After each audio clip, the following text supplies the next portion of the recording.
उपमुख्यमंत्री अजित पवार बीडमध्ये दाखल होताच संतापलेत. अजित पवारांनी अधिकाऱ्यांना फैलावर घेतलंय. अजित पवारांनी अधिकाऱ्यांची झाडाझडती घेतली. 4 तास देतो, सर्व माहिती माझ्यासमोर आणा, असं अजित पवारांनी अधिकाऱ्यांना सांगितलं.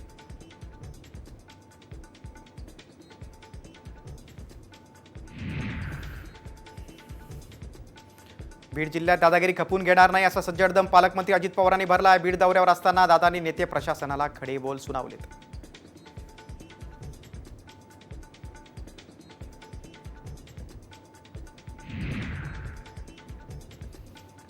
बीडच्या युवा संवाद मेळाव्यातून अजित पवारांच्या पदाधिकाऱ्यांना सूचना आहेत. आपली प्रतिमा स्वच्छ ठेवा, पक्षात कार्यकर्ते घेताना त्यांचे रेकॉर्ड बघा, पक्षात चुकीची लोक नको, अशी सूचना अजित पवारांनी दिली आहे.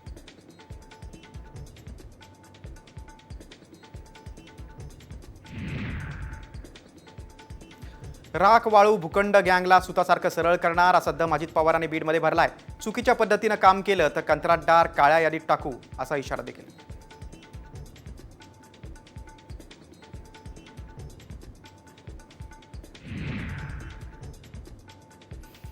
चुलत्याच्या कृपेने आपलं बरं चाललंय. उपमुख्यमंत्री अजित पवारांनी बीड दौऱ्यात हे विधान केलंय. त्यांच्या या विधानानं राष्ट्रवादी काँग्रेसचे दोन्ही गट एकत्र येणार का, अशी पुन्हा एकदा चर्चा रंगली आहे.